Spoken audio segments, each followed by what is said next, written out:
Hello everyone and welcome to part 5 of our internal medicine board review series.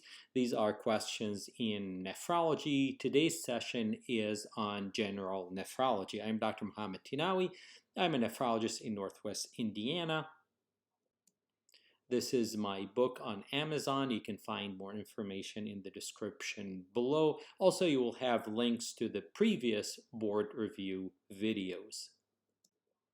Let's get started. Question number 1.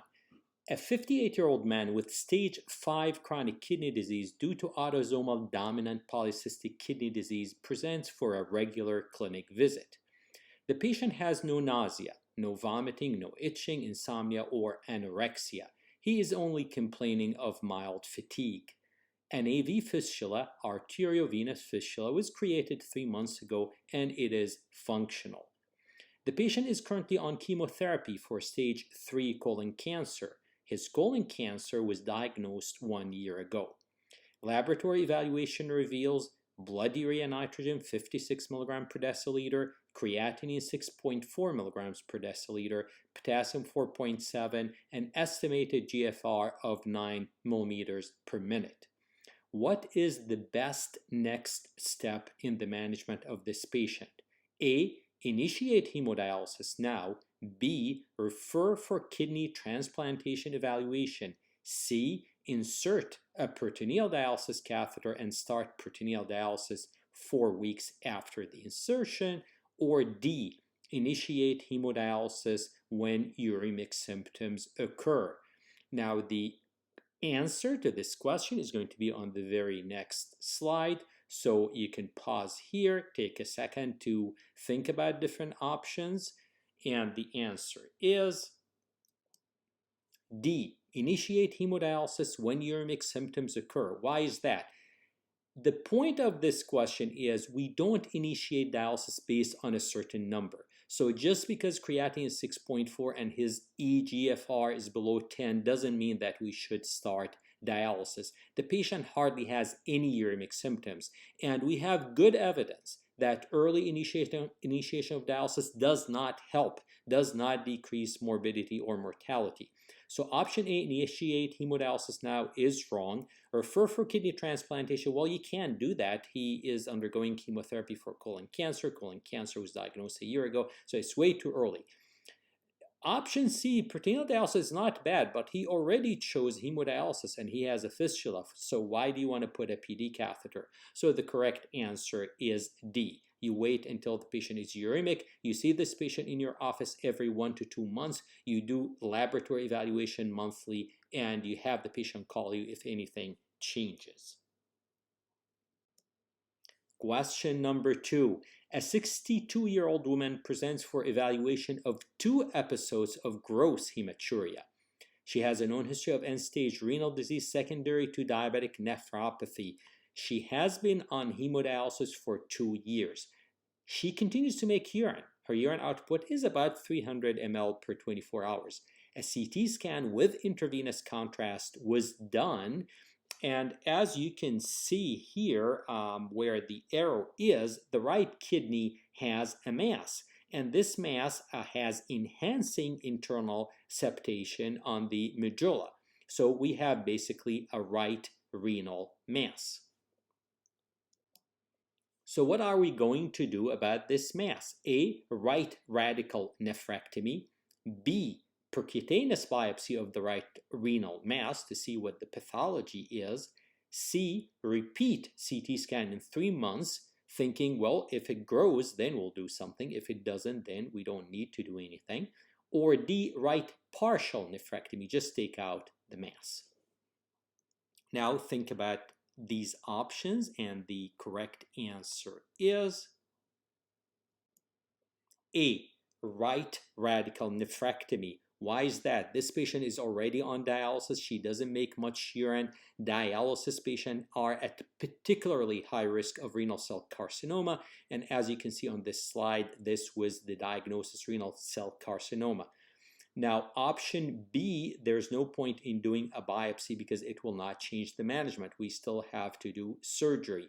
C, repeat CT scan in 3 months does not make sense because the mass is very suspicious for renal cell carcinoma. Option D, right partial nephrectomy, may be appropriate for someone who is not on dialysis, but this patient is already on dialysis. She doesn't make much urine, so right radical nephrectomy is definitely the preferred option. Question 3. A 60-year-old woman presents for evaluation of bilateral lower extremities edema. She has a known history of rheumatoid arthritis. Her medications include a low-dose prednisone, methotrexate, folic acid, and acetaminophen. She discontinued ibuprofen 9 months ago due to peptic ulcer disease. Urinalysis shows no microhematuria, and it shows 2+ protein. Urine protein creatinine ratio is very high, 4,300 milligram per gram. Normal should be less than 30. A serological evaluation and a diagnostic renal biopsy were both done. What is the most likely diagnosis in this patient? Is it A, membranous nephropathy, B, AA amyloidosis, C, focal segmental glomerulosclerosis, or D, C3 nephropathy? Think about different options, and the answer will be on the next slide. The correct answer is B, AA amyloidosis. Why is that? Well, this patient has rheumatoid arthritis. This makes her very likely to have AA amyloidosis, and amyloid deposits in the kidneys. Now, if you look at the pictures on the upper right, you see the electron microscopy and you see the randomly arrayed amyloid fibrils. They're very distinct, and their diameter is 9 to 12 nanometer. You can actually stain for amyloid A, which is an acute phase reactant. And in the image below, you see the Congo red image. So amyloid, whether AA or AL, is stained with Congo red, and it gives you that apple green color with the phase contrast microscopy, so you cannot miss it. So really the diagnosis is very consistent with AA amyloidosis. Now, membranous nephropathy is not a bad idea. It could be the diagnosis. Rheumatoid arthritis sometimes is associated with the membranous nephropathy. This patient can have focal segmental glomerulosclerosis, but usually it's seen in much younger patients, so it's not the best answer either. C3 nephropathy, I really didn't give anything to point to that direction. It's a rare diagnosis, and it's definitely not the best answer. So the best answer is AA amyloidosis based on the history of rheumatoid arthritis. This is different from AL amyloidosis, and you can distinguish between the two based on history, and also you can do mass spectrometry and special staining. Now let's move on to question number 4. A 43-year-old man with stage 3B chronic kidney disease, secondary to diabetic kidney disease, creatinine 2.5 milligram per deciliter. Urinalysis shows 0 to 2 RBCs per high power field, which is normal, but it shows 3+ protein. Which additional test is most useful in determining his renal prognosis? Is it urine albumin creatinine ratio? Is it urine protein immunofixation? C, intact PTH? Or is it D, FGF23, fibroblast growth factor number 23? So pause the slide if you wish, think about these different options. The correct answer is urine albumin creatinine ratio. So really, proteinuria determines the prognosis. If you have two patients, same creatinine, one has more proteinuria, the one with more proteinuria will do worse. The FDA now approves medications if they reduce proteinuria. Previously, we had to show that the medication retards end-stage renal disease. Now it's enough to show that it decreases proteinuria Why is that? Because proteinuria is a prognostic factor. It is really tied to renal prognosis. Urine protein immunofixation helps you if you're suspecting multiple myeloma or amyloidosis, but it's not a prognostic test. Intact PTH will diagnose secondary hyperparathyroidism in chronic kidney disease.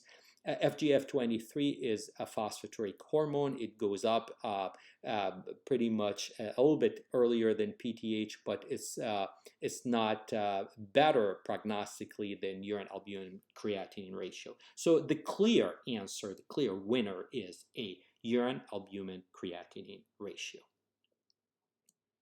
Moving on to question number 5.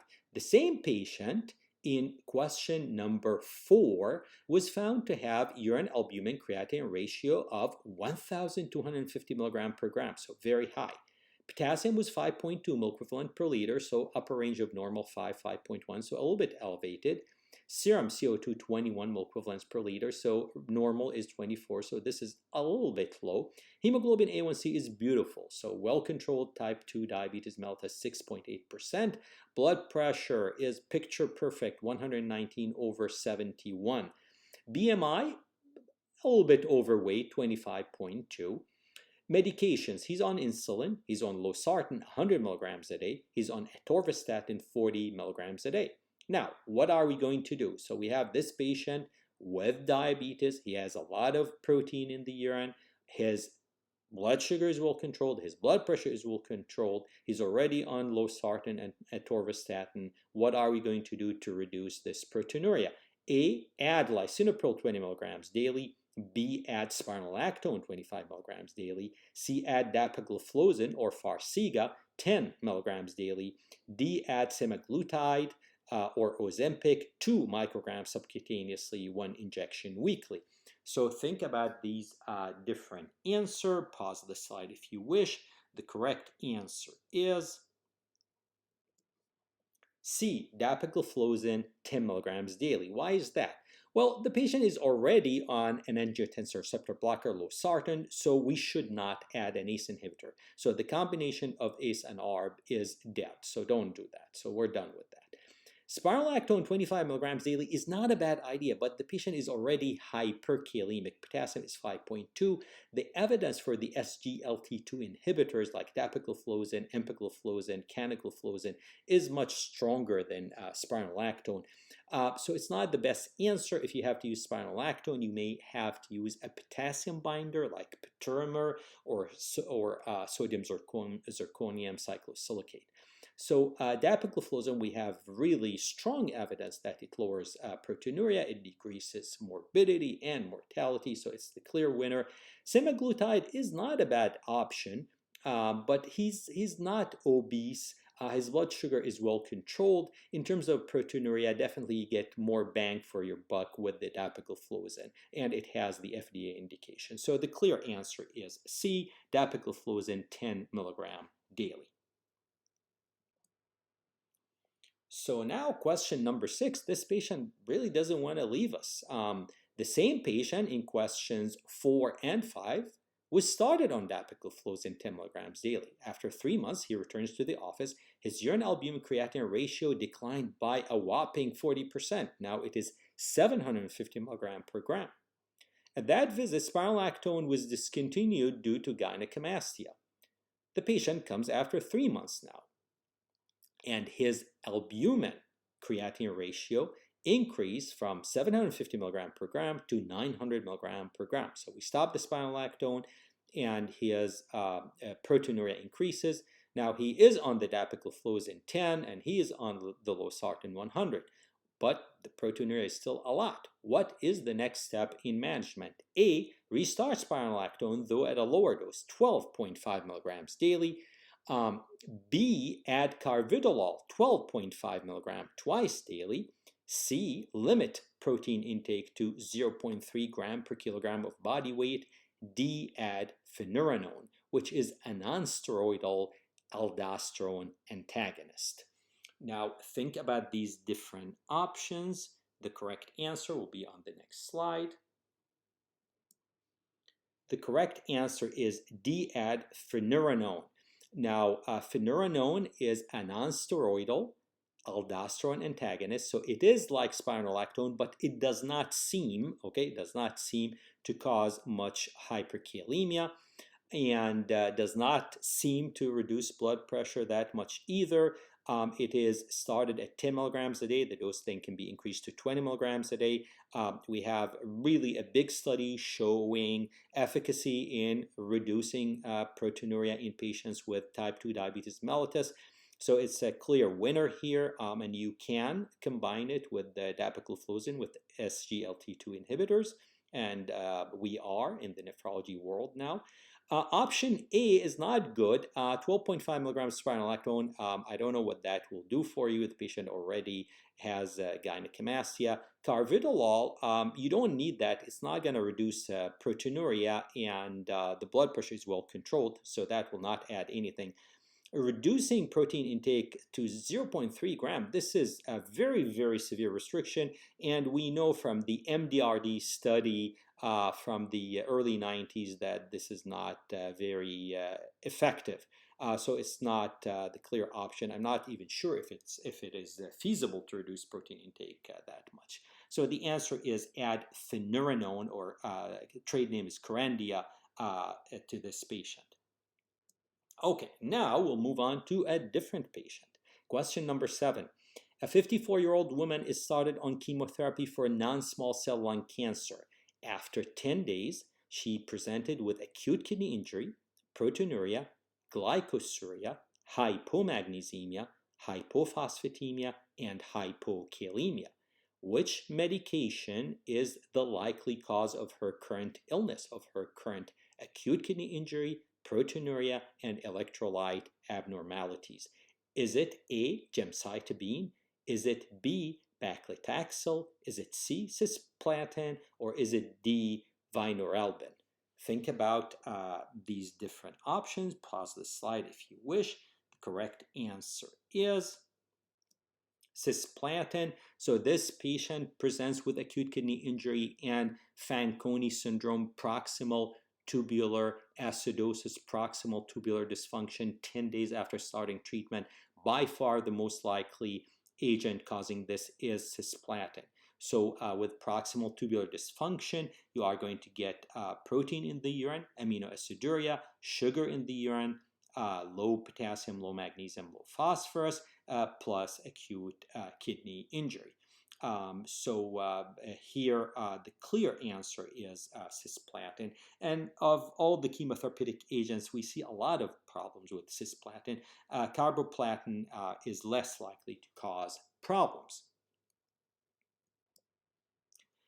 Question number 8. A 48-year-old man presents with a blood pressure 156/89 on nifedipine 90 milligrams daily, carvedilol 25 milligrams twice a day, and hydralazine 50 milligrams 3 times a day. His elevated blood pressure was confirmed with ambulatory blood pressure monitoring. His laboratory evaluation is unremarkable. The patient is adherent to lifestyle modifications, meaning low salt diet, little alcohol, a diet high in fruits and vegetables, etc. What is the next step in management? A, discontinue carvedilol and add clonidine 0.1 milligram 3 times daily. B, add chlorthalidone, a diuretic 25 milligram daily. C, add a loop diuretic, torsemide, 20 milligrams daily. Torsemide is like furosemide and bumetanide, but longer acting.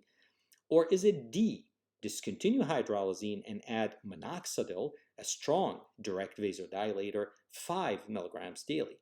Think about these 4 options, and the correct answer will be on the next slide. The correct answer is add chlorthalidone, 25 milligrams daily. Whenever we have a patient on 2 or 3 different blood pressure medications, if blood pressure is not well controlled, the answer is a diuretic. Now, discontinuation of carvedilol and adding clonidine is not a good option. Why do you want to add short-acting medications with a lot of side effects? So that doesn't make any sense. There's no need to add a loop diuretic unless you have really advanced chronic kidney disease with edema. And even in advanced chronic kidney disease, chlorthalidone works. Discontinuation of hydralazine and minoxidil is going to give you more edema. And if I'm starting someone on minoxidil, definitely I want that patient first on a diuretic. So if you really look, the initial management is really not the best. So nifedipine, I don't have a problem with that. Carvedilol, a beta blocker is not the best agent for blood pressure unless there's an indication, usually a cardiac indication like heart failure, atrial fibrillation, tachycardia, etc. Hydralazine, why do you want to move to a direct vasodilator? If I have nifedipine and I want to add another agent, I would add an angiotensin receptor blocker or an ACE inhibitor. And if that's not enough, then I will add a diuretic. But you see these issues all the time. So adding a thiazide type diuretic like chlorothalidone is the right answer. Moving on, question number 9. An 85-year-old man presents for evaluation of stage 5 chronic kidney disease. He is a nursing home resident with significant debility. His past medical history is significant for moderate Alzheimer's, dementia, and oxygen-dependent chronic obstructive pulmonary disease. His estimated GFR is only 8 ml per minute per 1.73 meters squared. He's exhibiting mild uremic symptoms. What is the preferred management for this patient? A, refer the patient to vascular surgery for arteriovenous fistula. B, initiate hemodialysis now via a tunneled catheter. C, insertion of a peritoneal dialysis catheter, and then you can start dialysis about 4 weeks later. D, discussion of palliative care and conservative management with the patient and his family. So think about these 4 options, and the correct answer is on the next slide. The preferred option is D, discussion of palliative care and conservative management with this patient and his family. As you can see, the patient's prognosis is poor. His longevity is probably less than a year given his advanced COPD and dementia. Therefore, hemodialysis or peritoneal dialysis are not the preferred option. Putting a catheter in would expose him to infections. It's not easy for someone like him to be on dialysis 3 times a week, to sit in a chair up to 4 hours, and to get all the potential complications for dialysis given the poor prognosis. So the preferred option is to have a frank, heart-to-heart discussion with the patient and his family about palliative care given the poor prognosis. Now, what happens if the patient and the family decline palliative care? Then the best option then will be A, to refer the patient for arteriovenous fistula because he's exhibiting mild uremic symptoms. So you do that and then you do dialysis. There is no point in insertion of a hemodialysis catheter right now. What about option C? Well, there are very, very few nursing homes who are willing to do peritoneal dialysis. So C is not feasible usually. So you're stuck with option A if the family declines option D. But for our purposes here, the correct answer is D. Last question in this session. A 43-year-old man with alcoholic liver cirrhosis presents with worsening ascites, hepatic encephalopathy, and oliguric rapidly worsening acute kidney injury. He was diagnosed with hepatorenal syndrome type 1. Blood pressure 85 over 59 millimeters of mercury, creatinine 2.5 milligram per deciliter, sodium is low, 128 milliequivalents per liter, albumin is low, 2.1 gram per deciliter, urine sodium is low, 20 milliequivalents per liter. The patient is started on intravenous albumin. What else can you do? What is the next best step in management? A, you give octreotide intravenously. B, you give terlipressin, which is a vasopressin agonist, vasopressin type medication intravenously. C, you start the patient on intravenous norepinephrine drip. Or D, you initiate hemodialysis. So think about these different answers. The correct answer is B, terlipressin. Why is that? Well, this patient has hepatorenal syndrome, and we start these patients on albumin intravenously. You make sure that they are volume replete with albumin in particular. Now, when they don't respond, you don't have that many good options. Option A, octreotide, you can use octreotide with midodrine, and there is a limited evidence of some benefit. So that's one option, but I only said octreotide. I didn't say octreotide and midodrine. Option B, option C, norepinephrine, is not the preferred option. It means the patient will have to go to the ICU, you raise blood pressure, and norepinephrine is not indicated for hepatorenal syndrome. Hemodialysis really does not change the prognosis of hepatorenal syndrome. So unless the patient is on the liver transplant list, it's not going to do much. But you can keep that in mind if everything else fails. Now, terlipressin recently was approved by the FDA for the treatment of hepatorenal syndrome with rapidly worsening renal function, hepatorenal syndrome type 1. So it is a vasopressin analog. What you really need to know about this patient is the black box warning. I put that on the screen. It may cause serious or fatal respiratory failure. So a lot of these patients have fluid overload, okay? So patients with fluid overload are at increased risk, so you have to really check oxygen saturation and monitor that. If oxygen saturation is less than 90%, you are not going to start this patient, and you are going to monitor for hypoxia and discontinue the medication if oxygen saturation drops below 90%. Now I'm going to end here. I hope that this was very helpful. I'm really happy with the many kind comments I'm getting about this board review series. There'll be more questions coming. Please subscribe to the channel, like the videos, comment, ask me questions. I'll see you in the next video.